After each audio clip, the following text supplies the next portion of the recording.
Daytripping Before the War by Procter. A ping on your phone. It's Karim, the local ride-share app, telling you your taxi has arrived. Outside the entrance of your beachfront hotel in Gaza City, you hop into a yellow cab for your day trip around some of Gaza's tourist attractions. Your driver takes you north to the fields of Beit Lahia. Either side are ranged rows and rows of polytunnels full of strawberries, one of Gaza's biggest exports. Noor Subh, a young farmer, greets you for a short tour. Her farm is a local attraction, and Noor leads sessions for school groups, universities, and visiting family on the importance of purchasing local produce. Next comes a visit to the site of Mukhaytam, a Byzantine church dating back to the 5th century.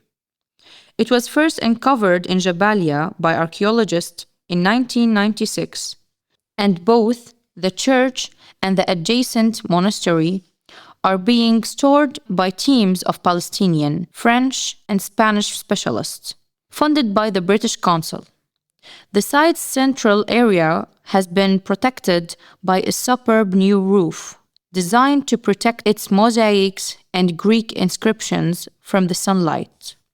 You follow a marked trail around the site, which is buzzing with archaeologists at work, including many students in training on this dig, who are keen to share the latest progress with you.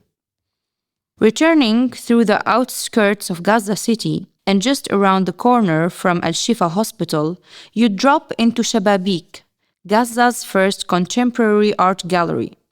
Established in 2009 by artists Majid Shala, Basil El-Makusi, and Sharif Serhan.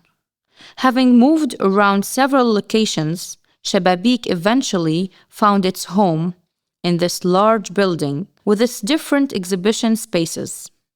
One floor is giving over to painters' studios, and a loft has been converted into a sculpture workshop. Shababik has come to be one of the most important art spaces in all of Palestine. Moving towards the oldest part of Gaza City, you pass through packed streets and busy markets.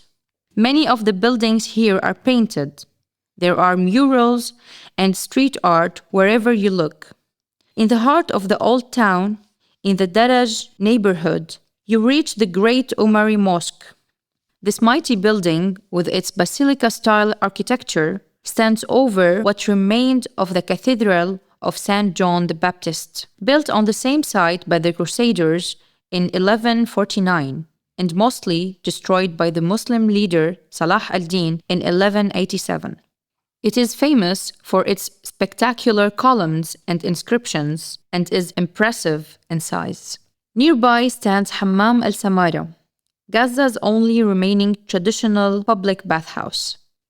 It features a domed roof, adorned with round openings with colored glass, and an exquisite marble floor.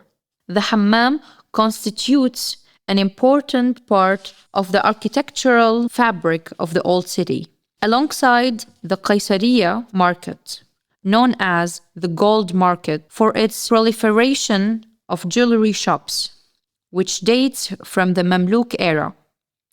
Close by, in the Zaytun neighborhood, stands the Orthodox Church of Saint Porphyrius, which dates from 407 CE and is believed to be the third oldest church in the world. It is much loved for its vibrant blue interior and intricate iconography.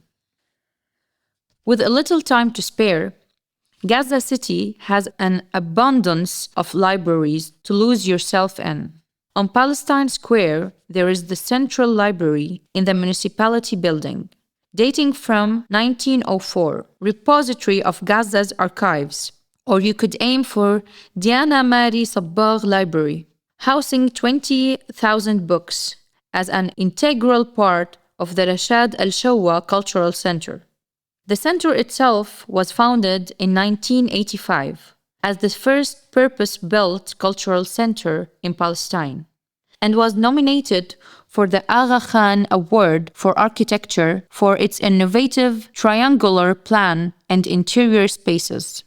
Your journey continues southwards out of Gaza City, heading into the Nusayrat refugee camp to visit a cooperative that specializes in the Palestinian art of tatriz, a cross-stitched embroidery technique that is more than 3,000 years old. In its original form, tatriz was inspired by the landscape. Gaza's traditional design are known for the motif of the cypress tree, often combined with other trees, both upright and upside down. Tatriz is an ancient art steeped in symbolism, and embroidery cooperatives throughout Gaza have become an important source of income generation for women. Continuing south towards Tel el-Umr, close to the city of Deir el-Balah, you stop next at the ancient site of the Christian monastery of Saint Hilarion, one of the largest church foundations in the Middle East. The earliest building here dates back to the 4th century and is attributed to Hilarion, known as the father of Palestinian monasticism. It was abandoned after an earthquake in the 7th century. After its rediscovery in 1999, a team of Palestinian and French archaeologists worked to excavate the site. Professor Ayman Hassouna, who teaches history and archaeology at Gaza's Islamic University, has worked tirelessly to enable young archaeologists to build their careers working on the site. Architecturally, it is very rare, described by UNESCO as holding exceptional historical, religious, and cultural heritage. Here, as at the excavations in Jabalia, you take the chance to discuss progress on the dig with archaeologists working on site. Nearby, you detour to the main Al-Qadir Mosque in Deir el-Balah, part of which was converted into a striking children's library in 2006, run by the Nawa Association, a local cultural NGO under its formidable director Reem Abu Jaber.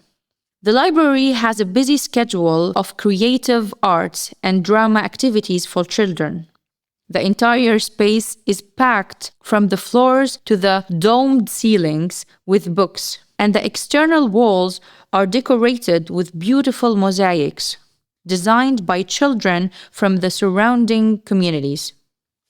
Proceeding south to the city of Khan Yunis, you visit the remains of Qal'at Barquq, a fort built by the Mamluk Sultan Barquq in 1387. Only the west facade, the dome of the fort's mosque, and part of the minaret still stand, towering over the city. Further south still, take time for the Rafah Museum. After 30 years of planning, the museum opened at the end of 2022 as a center for promoting and maintaining Palestinian heritage in Gaza, under the leadership of Professor Suhaila Shaheen.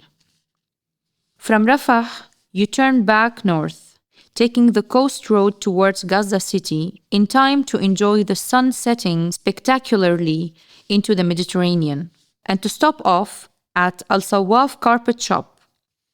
The owner, Mahmoud Al Sawaf, now in his late 70s, inherited the trade of carpet weaving, which has been passed down through his family for hundreds of years. His shop is small but packed full of rugs, a real test for the indecisive who must choose from an array of patterns and colors. Before dinner, the Al Jaro music shop is worth a visit. Raji Al Jaro is a founding member of Osprey, Gaza's most successful rock band, and is also Gaza's lead importer of musical instruments. You may come across musicians jamming in the lofty space upstairs, and if you play yourself, you could find yourself invited to join in. Delivered back to your hotel, there is time to freshen up before you head out for dinner at one of Gaza's city's Abu Harissa restaurants, a long-standing family of fishers. The Abu Harissas have been feeding Gazans for decades. Their menus are renowned for zibdiyet, a fiery shrimp and tomato tagine-style stew seasoned with sesame and dill. Note by the writer: this is an imaginary trip that could have been made before 7th of October 2023 by those already inside the Gaza Strip or fortunate enough to be able to secure Israeli permission to enter, primarily humanitarian workers and journalists. Since October 2023, Israel has systematically attacked Gaza's cultural properties. All the places in this itinerary have been severely damaged or destroyed. The idea of eradicating culture in Gaza is part of a long-standing pattern of culture destruction throughout historic Palestine, feeding the logic of settler colonialism to eliminate every aspect of a people and their identity from the land, and leaving Palestine in a state of what the scholar Dawood Abdullah has called cultural barrenness. Gaza's historic and contemporary cultural heritage, what now remains of it, is uniquely vulnerable. Its preservation demands global intervention.